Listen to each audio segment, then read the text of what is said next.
December 17th, 1941. 08 Horus hours.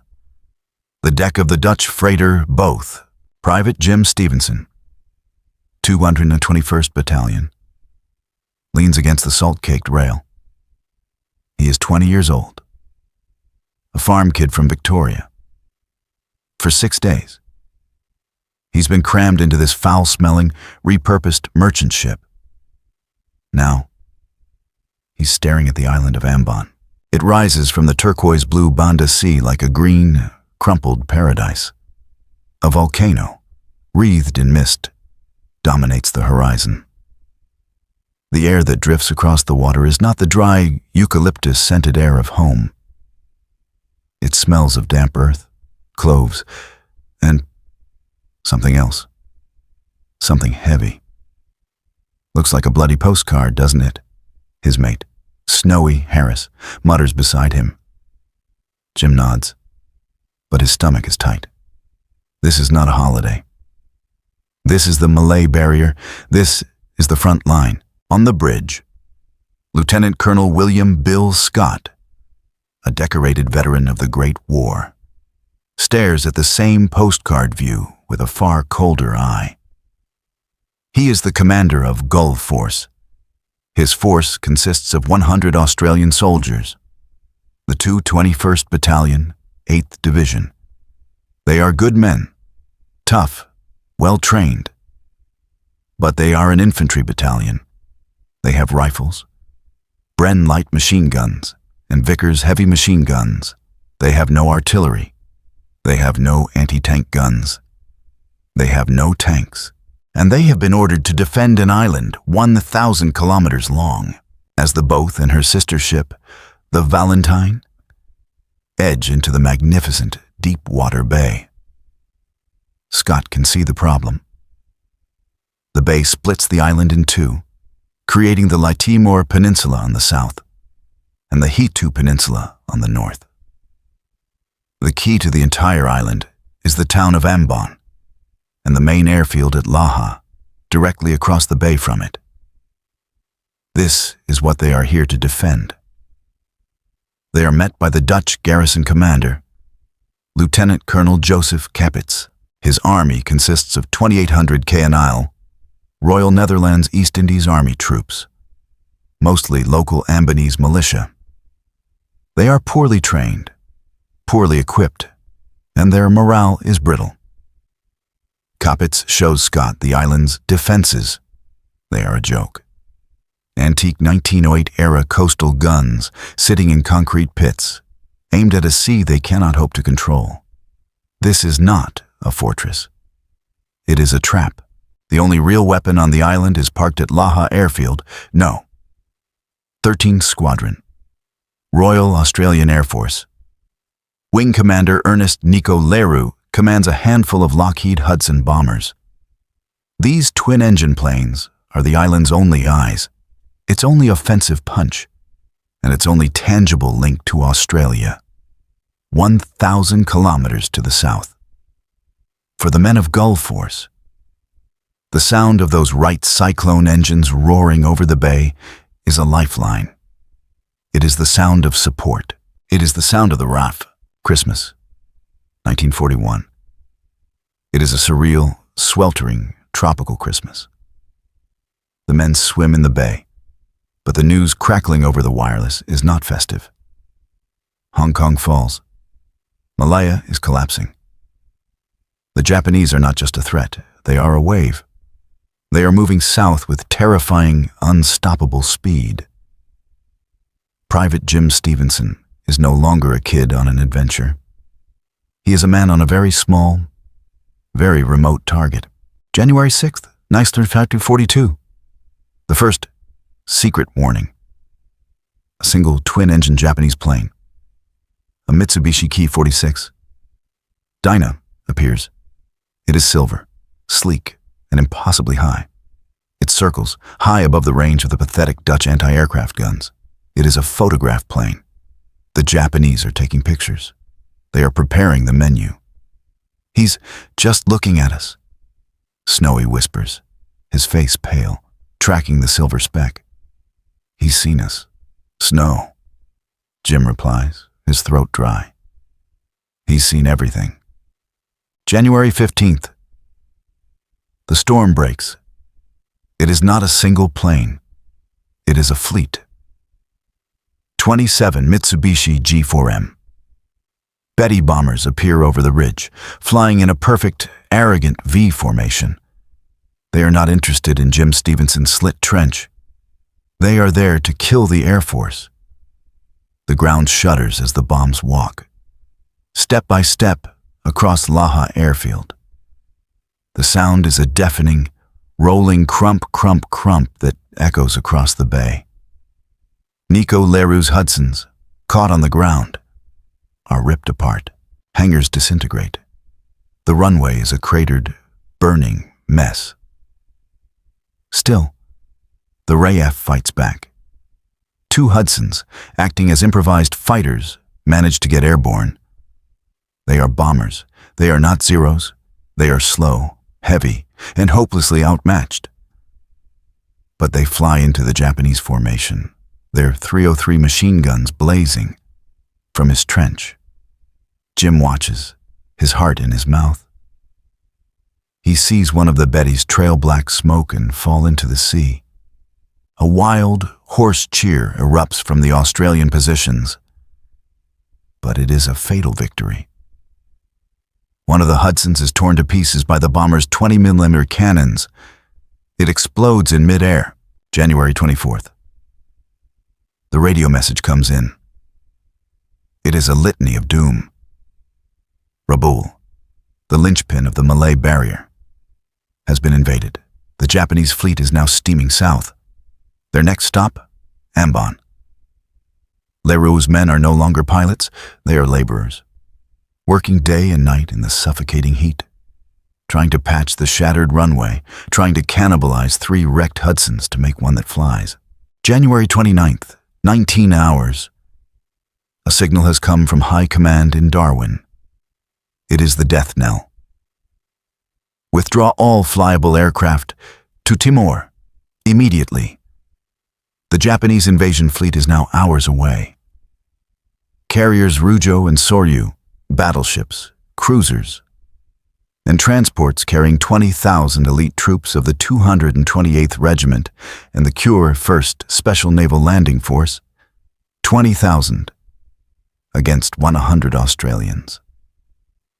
The impossible odds are no longer a theory.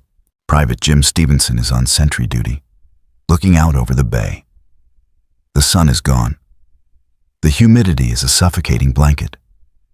He hears it, the cough, sputter, and then the full-throated roar of a Wright Cyclone engine. He looks across the black water to Laha. A single dark shape is moving. A Lockheed Hudson. It lumbers down the patched-up runway, its navigation lights off, and claws its way into the night sky. Stevenson waits for it to turn north, to go on a bombing run, to do something. It doesn't. It turns south. A minute later, a second engine roar. The last flyable Hudson. It, too, takes off. It, too, points its nose south, towards home. The sound of the engines fades. The silence that falls on the island is absolute. It is a thick, heavy, terrifying silence, broken only by the chirping of insects. Stevenson stands frozen. He looks at his mate in the next trench. He doesn't have to say a word. The RAAF is gone. The sky is empty. The secret that every man held in his gut is now a stark, impossible reality. They have been cut off. They have been abandoned. They are no longer soldiers. They are a sacrifice. And the Japanese are coming. January 30th, 1942. Oro 3 hours. A slit trench overlooking Paso. Central Ambon. Private Jim Stevenson is not asleep. No one is. The night is pregnant, holding its breath. The silence left by the RAAF Hudsons has been filled by a new sound. The distant, low, subaudible thrum of heavy engines. It is not the sound of one ship. It is the sound of a fleet. As the first, weak, gray light of dawn bleeds onto the horizon, they see it. The bay is full. It is not a handful of ships. It is a forest of gray-painted masts. 2 aircraft carriers, Soryu and Ryujo, lurk on the horizon. Cruisers, destroyers, and most terrifying of all, 9 black transport ships, disgorging landing barges like angry beetles. The impossible odds have just anchored in their front yard. The Japanese are not amateurs. They do not attack the prepared Australian positions at Ambon town. That would be a fight. They are professionals. They are here for an execution. The Cure 1st Special Naval Landing Force, elite, battle-hardened Marines, lands on the northern Hitu Peninsula, where the Dutch KNIL troops are stationed. Simultaneously, the main 228th Infantry Regiment lands on the southern, unbelievably undefended coast of the Lae Timor Peninsula, behind the main Australian line. The Japanese have just cut the island in half, exactly as their photograph plane had planned. Gull Force is now in a pincer at the Kudamati Ridge, on the western edge of Ambon town. Lieutenant Colonel Bill Scott is receiving a cascade of impossible reports. His signalers are screaming into their field telephones. "Sir, a company reports enemy landings at Iri. They're behind us. Sir, telephone line to Hitu. It's dead. Kapitz is not responding. Sir, Laha airfield is under direct assault from the chaos is total, but the real secret of this battle, the one that will doom Gull Force, is not the Japanese. It is the Dutch. At the Paso positions, the narrow isthmus connecting the 2 peninsulas, a mixed force of Australians and KNIL troops are dug in. This is the linchpin. This position must hold. At 04, the Japanese 228th attacks. It is a storm of mortar fire, thump, thump, thump, followed by the high-pitched crack of Arisaka rifles and the terrifying chug, chug, chug of Nambu light machine guns. The Australians of A Company, 221st, hold their fire. They are veterans of the Victorian bush. They are marksmen. Wait, their platoon sergeant hisses. Now! A wall of 303 rifle and Bren gunfire rips the first Japanese wave to pieces. But to their right, silence. The Dutch KNIL troops, the Ambonese militia, have been hit by the same mortars. But they are not marksmen. They are not volunteers. They are poorly trained, poorly led colonial troops who have just run into the buzzsaw of the Imperial Japanese Army. And they break. It is not a fighting retreat. It is a dissolution. A Dutch officer, his face white, is seen running, screaming, to the rear, his pistol still in its holster. The Ambonese militiamen, seeing him flee, simply evaporate. They throw down their 1908-era rifles and melt into the jungle. A gap, 300 yards wide, has just opened in the Australian line. "Sir," a runner screams, stumbling into the Australian command post, his face bleeding. "They're gone. The Dutch. They're gone. There's nothing on our right. Nothing." Across the bay, at Laha airfield, the other half of the Gull Force trap is sprung. A small detachment of 300 Australians, D Company, is dug in, defending the airfield. Their commander, Major Mark Newberry, had watched the Hudsons leave. He knows he's alone. Now, the Cure Special Naval Landing Force is attacking him, but his real enemy is, again, his ally. The Dutch KNIL commander of the Hitu Peninsula, Lieutenant Colonel Capitz, has seen the Japanese Marines land. He has seen his own troops dissolve. He is cut off from Colonel Scott, and he panics. At 16:00, with almost no shots fired by his main force, Capitz gathers his officers. He does not fight. He does not try to break out. He surrenders. He hands over 2,000 men, the entire northern half of the island, without a fight. Major Newberry at Laha receives a final. Banned radio message. It is not from the Japanese. It is from a Dutch runner. Major Colonel Capitz has capitulated. The 300 Australians at Laha airfield are now, unbelievably, surrounded. The Dutch troops who were supposed to be guarding their flanks are now, officially, prisoners of war. The Japanese can now walk up to their perimeter, unopposed. Back at Kudamati, Colonel Scott takes the report. Laha is cut off. The Hitu Peninsula has surrendered. His own flank, at Paso, is gone. The 100 men of Gull Force have been on Ambon for 6 weeks.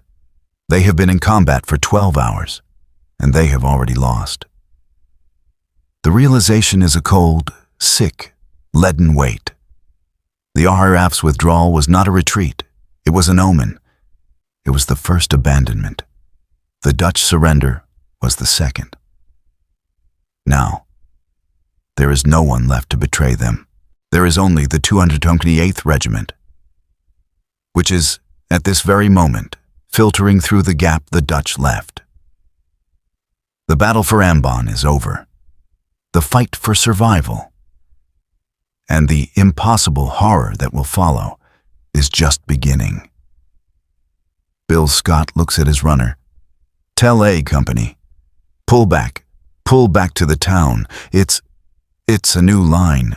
We make a new line. But he knows, as he says it, that you cannot draw a line when the enemy is already behind you. January 31st, 1942, 03 URR hours. The Kudamati Ambon Town Road. It is not a retreat. It is a desperate, shambling, rear-guard action, fought in the pitch-black, suffocating humidity of the jungle. Private Jim Stevenson is no longer a farm kid.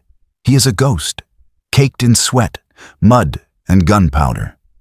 For 12 hours, a company has been the cork. They have been fighting, pulling back, and fighting again. The Japanese 228th Regiment is not a distant threat. It is 100 yards behind them. Its Nambu machine guns firing high, its mortar bombs thumping just ahead of them, trying to box them in. Keep moving, a corporal, his voice a raw whisper, hisses. Moving where? Snowy. Harris pants, stumbling as he helps carry a wounded man on a makeshift stretcher. We're just walking into a bag. Snowy is right.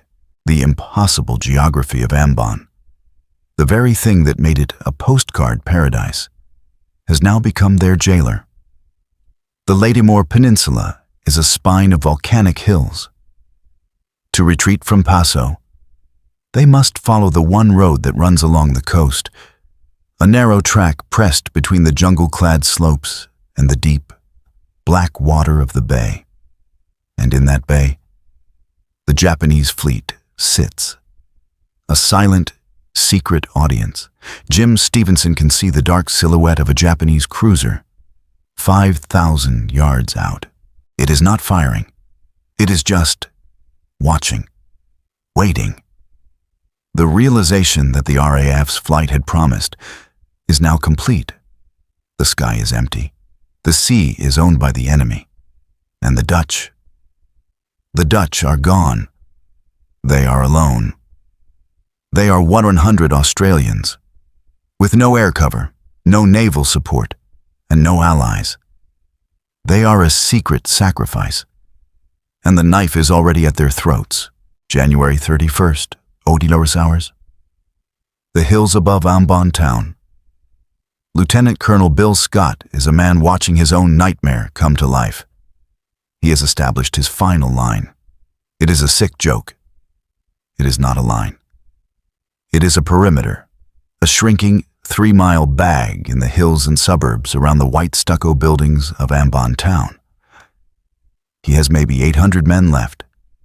The 300 men of D Company under Major Newberry are unbelievably still fighting at Laha airfield across the bay. They are cut off. They are, for all intents and purposes, already dead. Scott's 800 men are exhausted. They have not slept in 48 hours.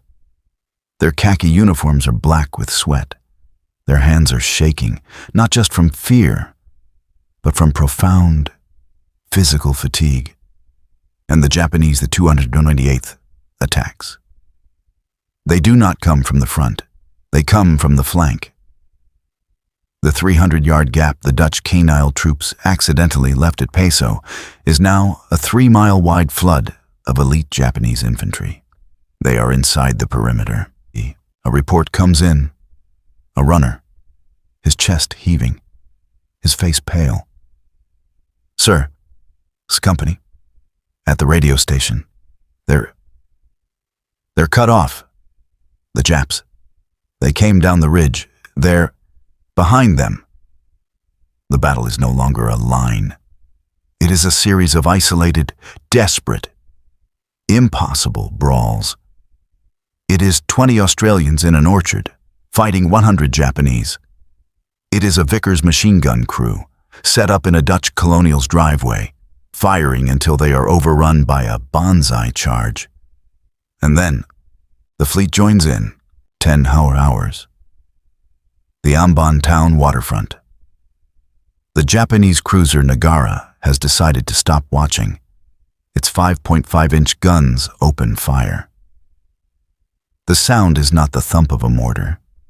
It is the impossible sound of a railway train screaming through the air, followed by an earth-shattering explosion that is not a crump. It is a crack. A 5.5-inch naval shell, fired at point-blank range, hits the Dutch barracks where Scott has established his headquarters. The building does not explode. It vanishes. Concrete, tile, and men are thrown 100 feet into the air.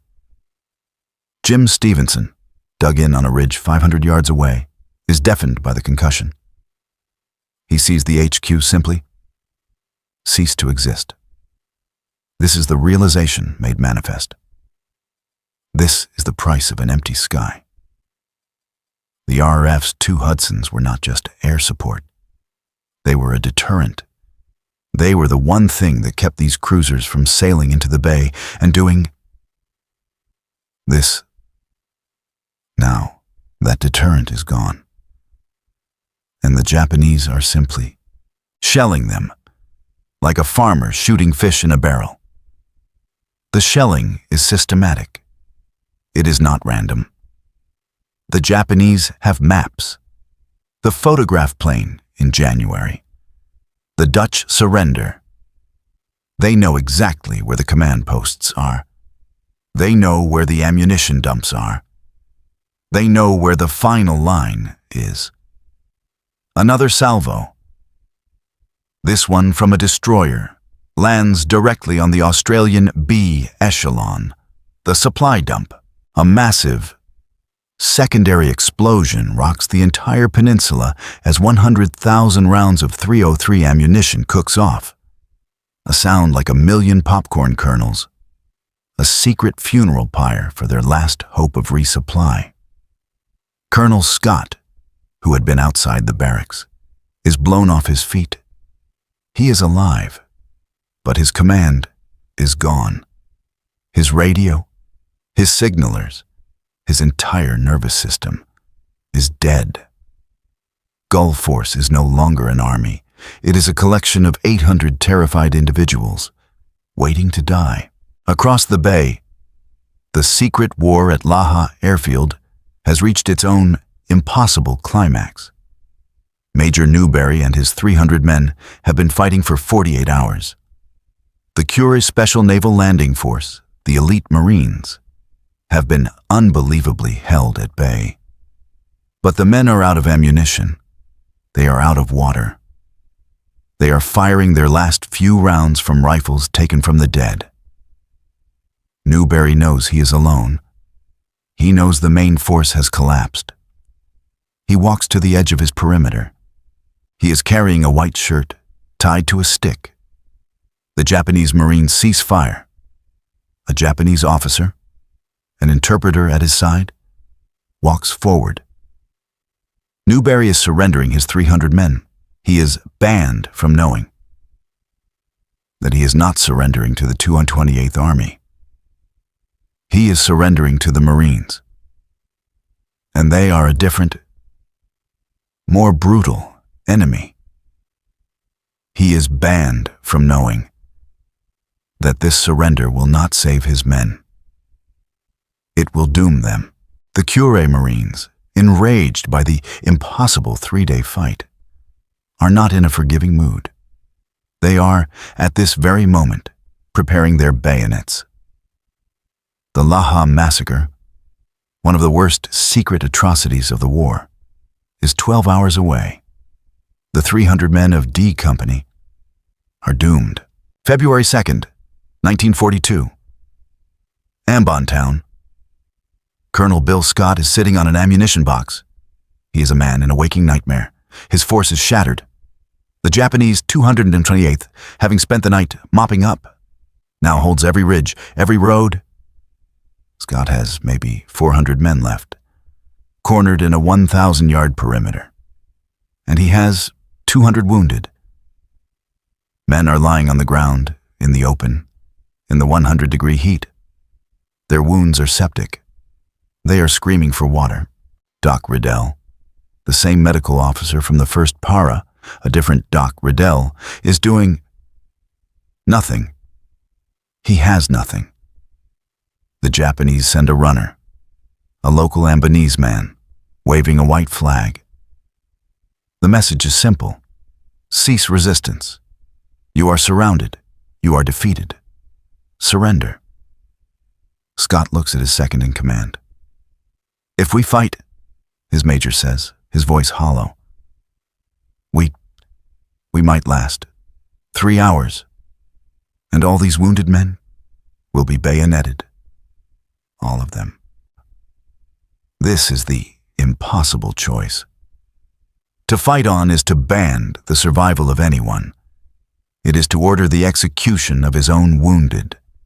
To surrender is to put his 800 surviving men, his farm kids, his Gull Force, sent into the hands of an enemy he does not know. He looks at Private Jim Stevenson, who is standing guard 20 feet away, his rifle empty, his face a mask of chalky dust and dried blood. The realization is complete. The RAAF had fled because they knew High Command in Darwin had abandoned them because they knew this island was never a fortress. It was bait.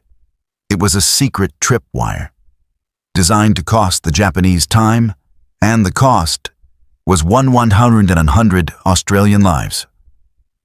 Tell them, Scott says, his voice breaking. Tell them. We accept the terms. A white bed sheet, taken from a shattered Dutch home, is run up a coconut palm. The fighting stops. The silence that falls is unbelievable. And for the 800 survivors of Gull Force, the war is over, and the horror, the impossible, doomed horror of the Ambon POW camps is just about to begin. February 3rd, 1942, 14 hours, Laha Airfield.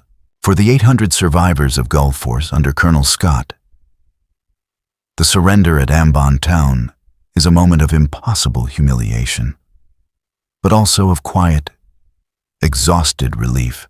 The fighting is over. They are now prisoners of war. They are banned from the fight. But they are alive. They are marched into the Dutch barracks at Tantui, which becomes their new prison. They are secretly unaware that their comrades across the bay are not sharing this fate. The 300 men of D Company, who had unbelievably held Laha airfield for 3 days, have not surrendered to the Japanese 298th Army. They have surrendered to the Kure 1st Special Naval Landing Force, the Marines. And the Marines are enraged. They are an elite force, and they have been held up for 72 impossible hours by a tiny cut-off detachment of 300 Australians. They have lost face, and they are here to exact a secret payment in blood. The 300 Australians, led by Major Mark Newberry, are ordered to stack their rifles. They do so, exhausted but disciplined, expecting to be marched to a POW camp. The first realization that this is different comes immediately. A Japanese officer, his sword drawn, strides up. He barks an order. The Japanese Marines, with brutal efficiency, separate Major Newberry and the other officers from the enlisted men. They are shoved into a separate hut, their questions ignored. The remaining 290-odd men are left standing in the 100-degree tropical sun. For 2 hours, they wait. Then, a new set of guards arrives. They are not carrying rifles. They are carrying rice sacks. The sacks are emptied onto the ground. They do not contain food.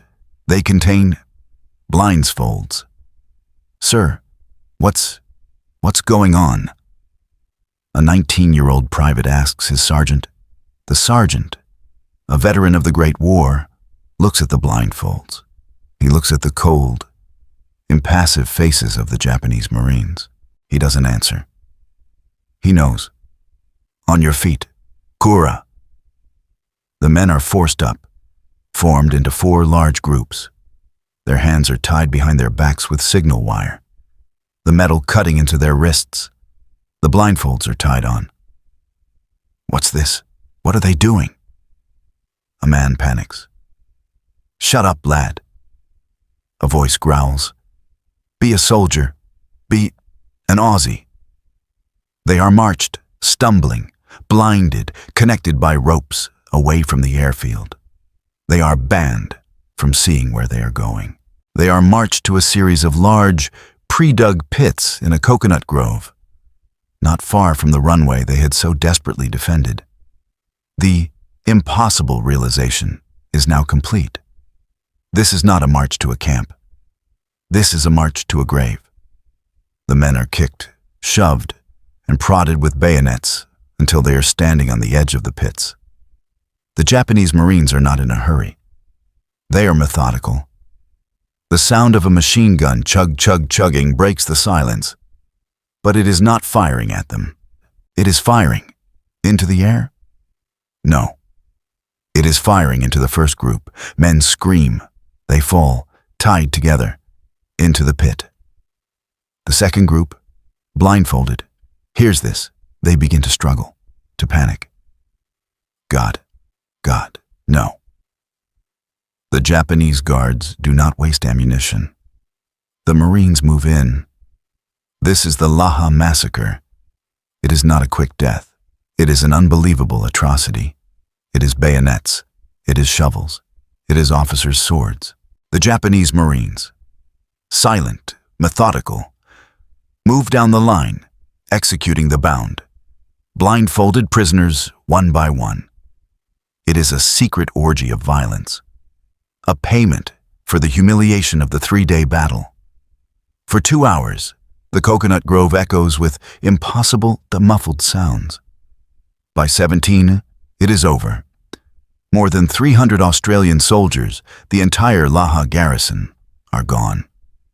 They have been doomed and wiped out. Not in the heat of battle, but after their surrender.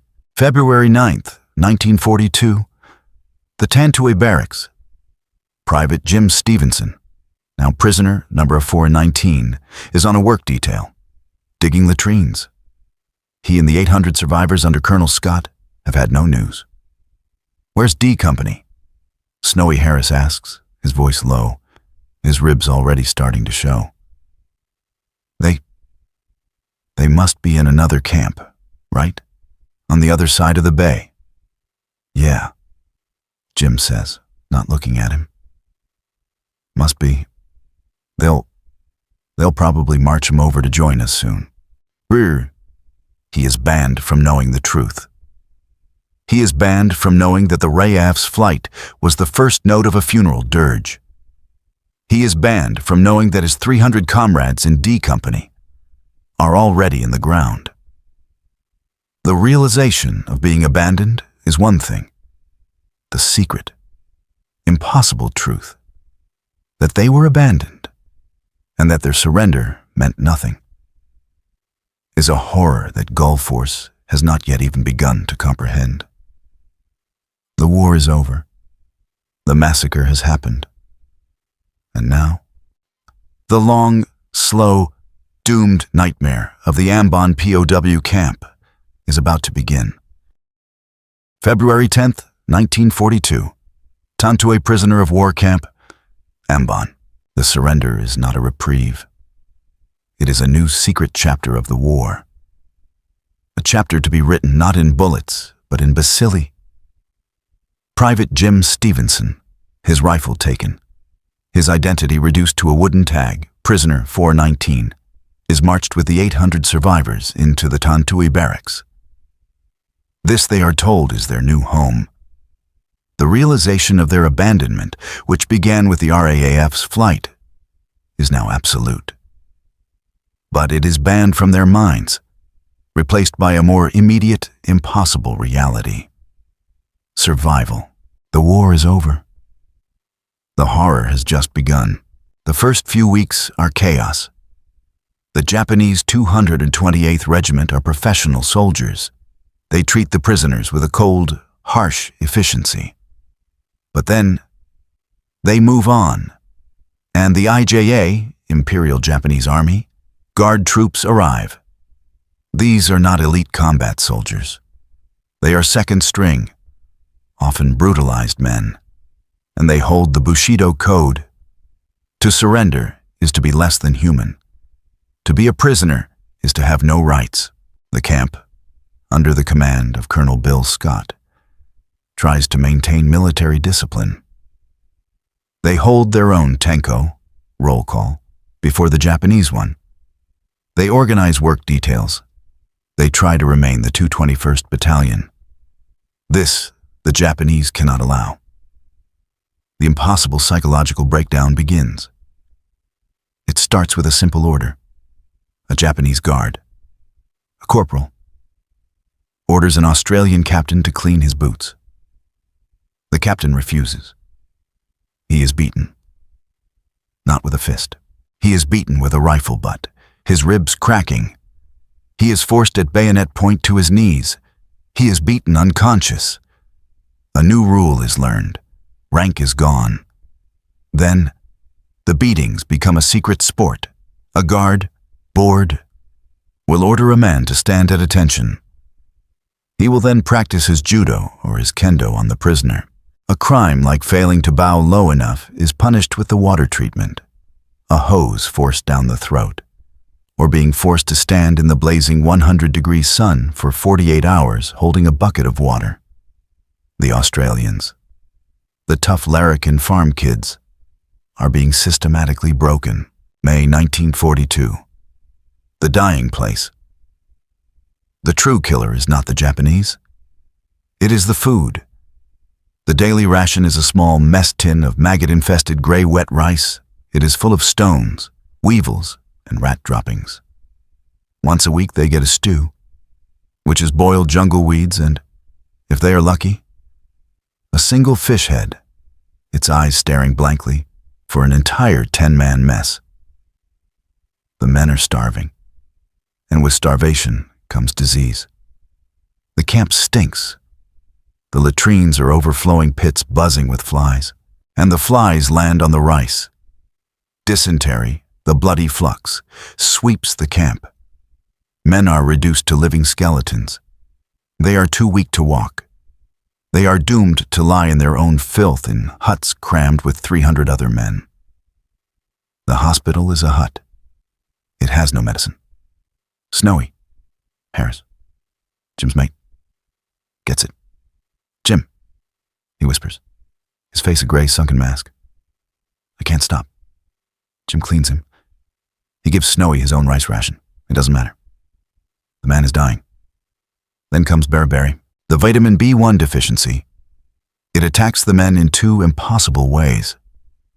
The dry form, the nervous system decays. Men's legs go numb. They can no longer walk. Their muscles atrophy. The wet form. This is the secret terror. The body unbelievably swells. Men bloat, their legs, their abdomens. Their faces filling with fluid. They are drowning on the inside. Their hearts, struggling to pump this phantom weight, simply stop. Jim Stevenson, now weighing 90 pounds, his own ribs a washboard, watches Snowy Harris swell. It don't hurt, Jim, Snowy whispers, his voice thick, his eyes peering from slits in a bloated yellow face. I'm just so full. He dies 2 days later. He is one of 40, 50, 60 men that month.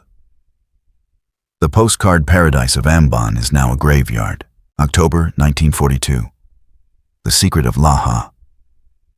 The men of Gull Force have secretly held on to one thin hope, that the 300 men of D Company at Laha are in a different camp, that they are okay.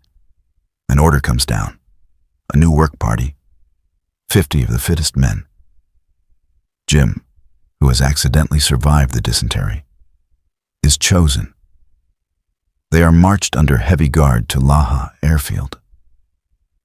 This is the impossible irony. They are now slave labor. Their job? To repair the airfield, the same airfield their comrades died for, so the Japanese planes can use it. While they are working, filling craters, they are near a different work party. Not Australians, Korean laborers. A Korean, who speaks a few words of English, sees the 221st patch on an Australian NCO's tattered shorts.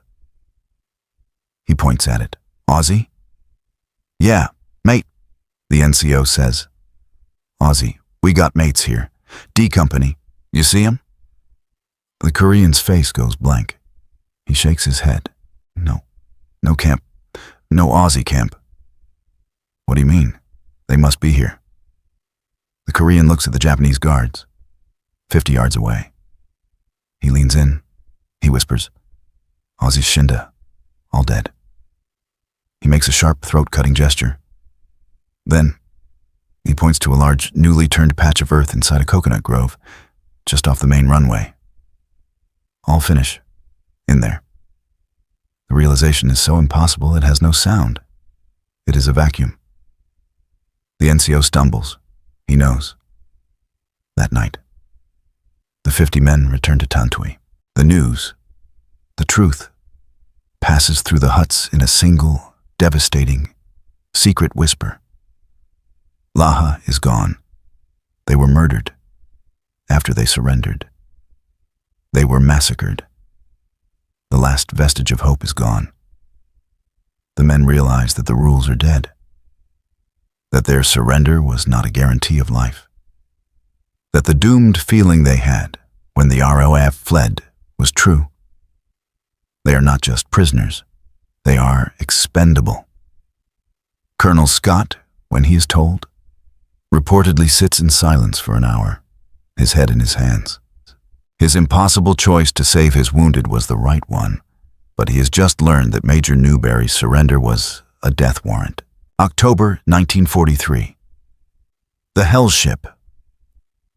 The Japanese unbelievably decide to move 500 of the fittest prisoners.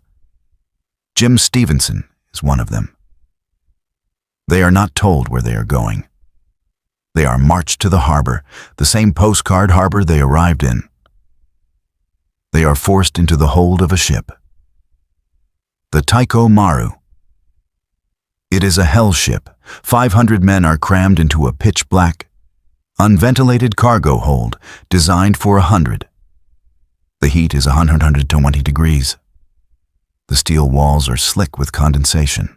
Men, still suffering from dysentery, are packed so tight they cannot sit. They cannot fall. They die standing up, held in place by the press of living bodies for 8 days. They sail. The hold is a doomed pit of human suffering. They arrive at Hainan Island, off the coast of China. This is their new prison. This is their new hell. More slave labor, more starvation, more beatings. The 400 men left behind on Ambon are banned from ever leaving. They are doomed to die there, their graves unmarked. August 20th, 1945. Hainan Island. Jim Stevenson is 24 years old. He weighs 81 pounds. He is a living skeleton, covered in the puckered white scars of tropical ulcers. He is banned from knowing the war is over. He is on a work detail when he hears a plane. He does not look up. To look up is a beating. But this plane is low. A parachute opens. It is not a man. It is a 44-gallon drum. It lands 100 yards away. The Japanese guards run. Jim and the other prisoners crawl to the drum. They smash it open. It is full of food. Real food. Cans of corned beef, chocolate, packets of cigarettes, and a note in English. The war is over. Japan has surrendered. You are free. Jim Stevenson does not cheer. He cannot. He is too weak. He sits on the ground, holding a can of corned beef, and he weeps for the first time in 3.5 years. September 1945. A British hospital ship. Jim is clean. He is in a bed, with white sheets. He is unbelievably alive. A naval doctor, a kind man, is reading his file. Gull Force, the doctor says, his voice quiet. Ambon. Yes, sir. Jim whispers. We picked up the survivors from Ambon itself last week, the doctor says. How many, sir? Jim asks, his heart pounding. The mates we left behind? Snowy? The doctor looks at his list. His face is grim. And the total force, the doctor says, was 1,131 men. Yes, sir. The men you left on Ambon, of the 400-odd. We recovered 123, the rest are dead. And us? From Hainan? You were the lucky ones? Of the 500 they sent to Hainan, 229 survived. Jim is doing the math in his head. 123, 229. Total survivors, 352, the doctor says, his voice thick. Jim Stevenson is banned from comprehending. 7 in were dead, a 69% death rate. And, sir, Jim's voice is a croak. Laha? D Company? The doctor's face hardens. We have the testimony. The Laha garrison was massacred. Total loss, none survived. The impossible total. The doomed force. Jim Stevenson turns his skeletal face to the porthole. He is going home. But the realization that began when he saw those 2 RAAF Hudsons turn south is now complete. Gull Force was never a force. It was a sacrifice. It was 100 men, baited, trapped, and secretly left to die in the most impossible postcard hell on earth.